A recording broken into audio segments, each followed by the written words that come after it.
Então você aceita que essas crianças que vivem, por exemplo, em lares conservadores, onde 85% dos casos de estupro acontecem, continuem sendo violadas sem ter a proteção do Estado ou de pessoas que lutam em favor delas. Michele, quando você fala em 85% dos casos de em lares conservadores, segundo o Fórum de Segurança Pública, eu vou te pedir transparência, porque eu procurei e eu não achei nenhum relatório com essa categoria. Esse número, para mim, ele não existe. O que existe e é incontestável realmente é que a maioria dos abusos que acontecem contra crianças acontecem dentro de casa e geralmente cometidos por alguém próximo. E geralmente em um contexto de vulnerabilidade. Isso não é nem questão de ideologia, é uma questão de proteção. A resposta que as crianças elas precisam não vem de um rótulo político, ela vem de ações concretas do Estado em questão de investigação, punição e prevenção. Ponto.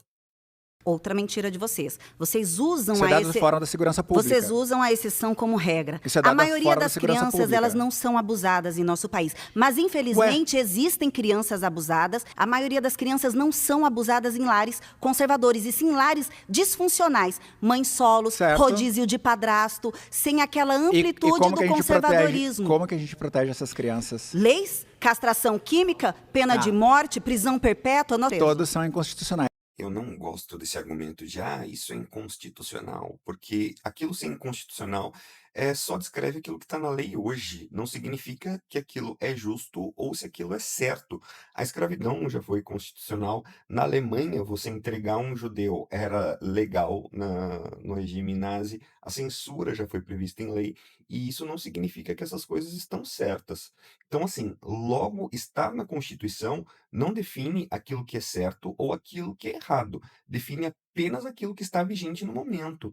A Constituição, ela é viva, ela foi alterada inúmeras vezes, inclusive já tivemos diversas constituições. Inclusive a própria Constituição de 1988, ela seria inconstitucional se a gente fosse olhar pelas constituições antigas. Elas seriam inconstitucionais à sua época. A lei, ela é feita para servir o povo, não o povo para servir a lei. Isso é um princípio lá de Aristóteles e inclusive foi revisto, foi trago de volta por Miguel Reale.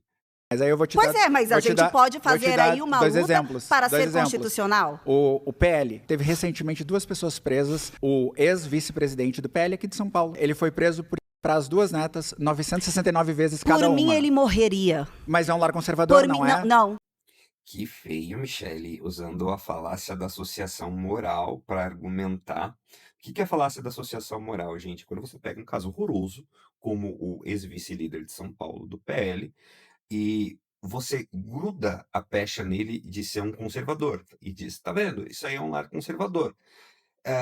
Então você usar um caso individual e monstruoso para manchar uma corrente inteira, isso é muito errado.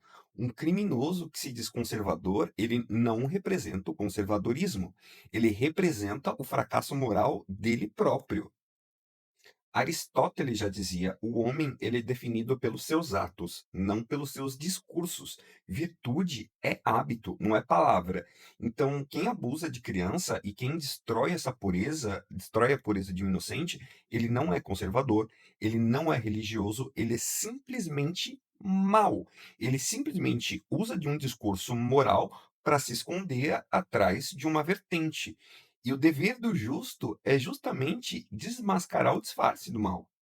Não, o Ué, estuprador não é conservador. ué. Esta é a mentira de vocês, essa é a narrativa de vocês. Falácia do verdadeiro escocês. Quando não encaixa na tua narrativa, é uma falácia. Para você ser conservador, você tem que ter Existem ali um pessoas não comportamento. conservadoras no PL? Infelizmente, a infiltração aconteceu. Todo criminoso do PL não é conservador. Não, não é. Criminoso não pode falar que ele é cristão, que ele é conservador. E no fim das contas, tudo isso se resume em algumas coisas. O primeiro, que a Constituição ela não define aquilo que é justo. A justiça que dá sentido à Constituição. O legalista, ele olha para o texto e ele diz: isso pode, isso não pode.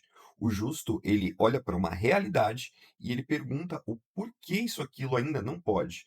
Quem defende o inocente, quem luta para que o mal seja punido, ele não está contrário à lei. Ele está a favor do porquê a lei existe. E no conservadorismo não é escudo para a hipocrisia, é dever moral para quem acredita de onde nasce a virtude. E por fim, o homem ele é aquilo que ele faz, não aquilo que ele fala.